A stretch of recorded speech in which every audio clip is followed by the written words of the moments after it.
It's awesome. So anyway, needless, I was blown away. I mean, we got to have an extensive conversation and the meet and greet with the principal.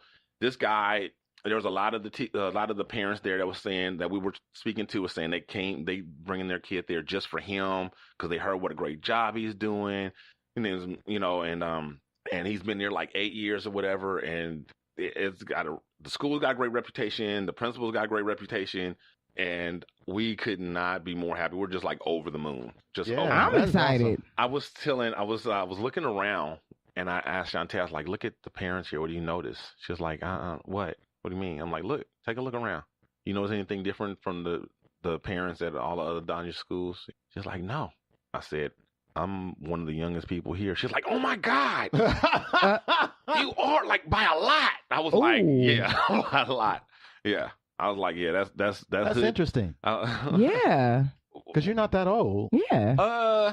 I'm not that old, but I am that old. Like, yeah, but I'm saying like though, still like for them to be older than you, like to be parents of somebody that young. In the hood, when I go like these hood schools, whatever.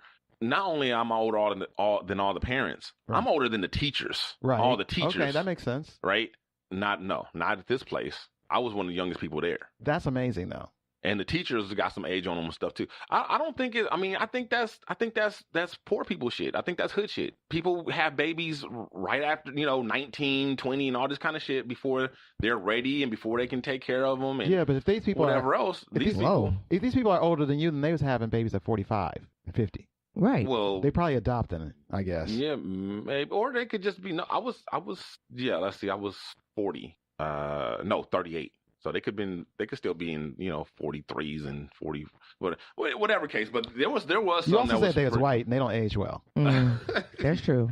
They could have been 20, 25. Most of them were white, but there were a few Latinos, and we were the only brown people. Well, we were not brown, but we in the brown category. That's true. That's not true. There was one other Latino couple there. Or not one other. There was a few other. Mm-hmm. And that was another thing I liked about the school, why I picked it, because all the schools, it was the most racially diverse. Mm-hmm. So I don't like anything that's too heavily anything. Mm-hmm. I'm with you on that. Even if it's too heavily black, I don't want that either. No. I want, and the same thing about my neighborhoods, everything. That's how I like it in life. When I go to restaurants, places, and it's all one thing, I don't like it. Except for every now and then, if I go to a soul food place, I'm okay with that. But for the most part, if I go someplace, whatever. We went to an Olive Garden, a couple months ago with my in-laws, and it was out somewhere, and it was like all Latinos there. Everybody was Latino, like it was on the East LA or something. Wow. And it was just like a little weird for me. Like it wasn't uncomfortable in there. I just thought it was a little weird, and I just prefer it not be like that. You know what I mean? Especially school. Mm-hmm. So it's got a good mix of white, Latino, black, and even it had one of the higher percentages of Asians, because they're always at the smallest percentage. But it had one of the higher percentages of all the middle schools, whatever. So that's terrific. Yeah, a diverse school is always so good. happy. Yeah. I'm just really. I just love the fact that she's going to be at this good school with this good opportunity and having this good experience and being exposed to, the other side of things and, just a different class of people and all that. So, yeah, it's great. It's funny. There was a lot of conversation, a lot of questions. Like I said, it was the Q&A. There's a lot of questions surrounded about how many people outside of the community were allowed in and the ratio and this and that. And later on, we were in the main office filling out some paperwork, and another lady came in with a similar question. And I said, there's a lot of questions about the, about this topic. And my wife turned and said, yeah, what's that about? I noticed that. I said, I'll explain it to you when we get in the car. It's it's always they don't even think though it's to the children's benefit, because I'm like you, I don't like to be homogenized, right? Because I already know what other black people know, right? Mm-hmm. I want to know what the Asian people know, right? That I don't know, because that's gonna make me smarter in the world. I know where to eat good soul food, but where I get some real good Thai. Yeah, and I didn't want to go to all black college because I was like, I know how to navigate black people. You know what I mean? They're my people. Right. I don't need. I mean, not. And this is not to take away I know anybody who. No, I just want to put this out there. I'm not dissing. HBCUs. there was a time when we really needed them. And even now, they're still great. If that's what, for you, if that's what, but I'm black. I grew up black in a predominantly black environment or whatever. So I didn't need that. And I didn't want that because I felt like I'd rather get the experience in college what the world is like. What the world was like, right? Instead of waiting until after I get out of college and then going into the workforce. And I'm glad I did it that way. I'm glad I did too. I'm also glad for the experiences I had where I was taken completely out of my culture and community and put in like a different one entirely that was foreign to me. Yeah. Because I learned so much. And then and it's so funny because the first thing that happens is you do change a little bit. You do try to you do pick up other stuff from other cultures, assimilate a bit, and then you find out as you go along, like what's really important that you grew up with that you never want to leave, and you end up falling back more closer to the middle, right? Which that's the best place to be for perspective's sake, right? Yes. I think I had a similar situation to Danya where I went to a school that was in my neighborhood, and then later I had an opportunity to change schools that was much, much further out, that was a lot more diverse than what I was used to. And because I was a kid, I wasn't really thinking about it in that way. I'm sure my mom was, thinking about it the same way too, right? And better opportunities, but I wasn't thinking about it that way. I was just thinking, new school, new fun, right? Right. So I go there, but it was really like the best decision that my mom could have made for me because I got to see so much more than what I had already seen. And it wasn't that what I was seeing was bad. It was just that when I got to see more, it let me know that there was more for me. And I was able to be like, okay, I can adjust my life and I can have more. I can have these things. I can reach for more. I can do more. That's why traveling is important. Exactly. And this and that. So I feel like, yes, it's definitely very, very important to go and get your kids out there, get them, as much diversity and just life experience as you can, because that taught me more than I think even just what I had inside the books. And it goes the other way too. It goes the other way too. If you're a person of some privilege, it helps to see things from a different perspective. Yeah. It will make you a better manager when you grow up. It'll make you a better human being. You'll see people with compassion and understanding. And you won't see yourself as the default and what's wrong with them. You'll know what their situation is. Exactly. And also too, let me say in their defense, when I was explaining to my wife what was really going on with the code, when I deciphered the code for her and broke it down, I told her I'm not mad at them though, because I understand. I feel the same way in certain. I mean, who doesn't? It's all about perspective. You move to a neighborhood, no matter what it is, no matter how high or how low it is, whatever it is, you move to the best one that you can afford 9 times out of 10. And you don't want anybody that's going to come in and fuck it up. Right. You know what I mean? That's the same thing with anything. You go through all the trouble of sending your kid to a good school. You don't want any kids don't come in there and fuck it up. I mean, that's just natural. And I get that. So I'm not hating on them. I just, wanted my wife to understand what was going on. And I know that my child is not going to be one of those kids. But they don't know that. You know what I mean? They don't know that. So, like I said, I'm not mad at them. She's a trailblazer. And hello. To one other thing before we move on, just to give you guys who are not in L.A. or California context of what type of neighborhood I'm talking about. Brentwood is where O.J. Simpson lived. Rockingham is in Brentwood.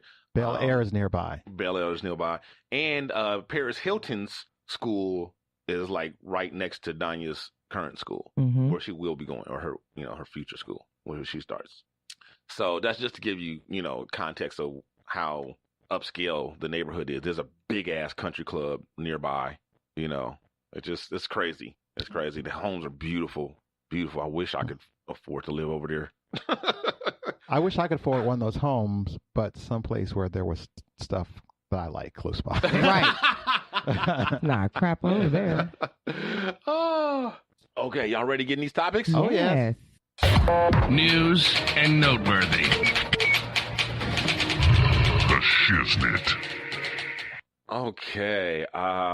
Happy Game of Thrones Day, you guys. Oh, is that today? That is today. Oh, what? I forgot to mark it on my calendar. Today is Game of Thrones Day. I tried to catch up.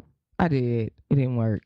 It didn't work? No. Too many people was talking to me. What do you mean? What's that mean? Too many people was talking. Like, it was like too many side conversations, and everybody's talking about what happened.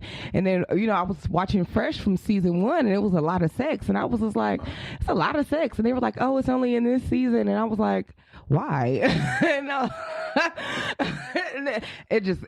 So you was trying to watch it with like a room full of people? Yeah, we were trying to catch up. Like, some people had seen it before, and they were trying to catch up as a group. Yeah, it didn't work. No, yeah. And I was like Fresh, and I hadn't seen it.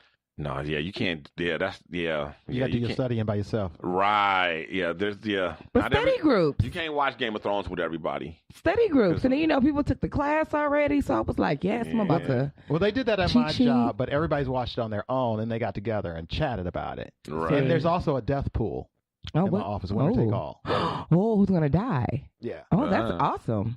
Well, there's an AI that was invented, artificial intelligence, by I believe it's a university in Germany, right? Now, this same AI, or somebody at the same school invented AI that they say correctly predicted, spoiler alert, that Jon Snow would be resurrected. So that's pretty deep. So they took all the data and they taught the AI how to scrape the internet for all kinds of information and about all of the characters and everybody in the show. And then they said they removed age and gender out of it, and then they asked, the AI to predict who would end up on the throne. Oh, you want to know? The Dragon Lady. The Dragon Lady. That's what? Are you the AI? Khaleesi. There you go. Like, no, I just seen enough of the show to know that. Like, it's pretty obvious that's the story that they're going to, and somebody else from another family will be her ally. Well, it's that's who I feel like is the logical choice, but at the same time, it feels like it's too obvious. Mm-hmm. So I feel like he's gonna throw us some kind of curveball or monkey wrench or something, because it just feels too obvious that like, in either case, I don't think I'd be disappointed with her winning, and I don't know. I guess it depends on how it's done. If I'll be disappointed if somebody else ends up on the throne, I guess it just depends. In any case, it was a hell of a ride. Who else would you want to see on the throne?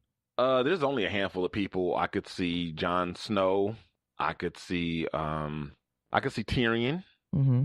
And that's about it. I don't. Yeah, those are the only three. Those are the only three that would have my vote for ruling, sitting on the Iron Throne. Okay. That's about it. What about you? I don't know. I could barely get through season 1. So you've never. No. Okay. No. Okay. So you still don't know what's going on. I don't. Okay. Wow. I didn't even know it was a Game for the Throne until just now. Yeah, you gotta. Yeah, you should. You would have been better off by yourself. Is it like one of those Game of Thrones for Dummies book that I could just pick up? It's called the internet. Oh, right. Okay. Yellow and black book. Right. GOT for Dummies. GOT. Real quick. I apologize for you guys out there who are Pot of Throne fans, because Latone and I, just real life got in the way. You guys know that we're on two different coast, so he's down south, I'm here in the west. There was a time difference and all that. We were only able to crank out one recap episode, and we covered the first and the second seasons, but I'm told people liked them. They said they were really good. We were really trying to catch up and recap all of the seasons before the show started. Obviously, we're not going to do that at this point. So we'll probably just go ahead and jump right on in with episode 1 of season 8 on Monday. But so apologies for that, everybody. And I have some tips for you for those people who are going to be watching the Game of Thrones. Okay, so now this is the thing about being on the West Coast, right? We don't get to see it for 3 hours later than the people on the East Coast. Like, which can really suck, especially for spoilers and just anticipation and just all kind of. Plus, who wouldn't rather watch it at 6 than at 9? Right, it's the premiere episode, right? Mm-hmm. Well, if you have what's called like a satellite, like DirecTV or Dish or something like that, yes, then you have access to that East Coast feed, right? And you get to see it at 6 o'clock. So lucky you. But if you're like me, who has Spectrum cable, which is cable TV, they don't have the East Coast feeds. But I have Dino. Your boy Dino's got a hack for you. Uh-oh. Where you can see it at 6 o'clock still. Okay. Now, this is the hack in case you guys didn't know already. Well, if you subscribe, if you are a paid subscriber to HBO on with your cable provider, whoever it is, Spectrum or whoever, then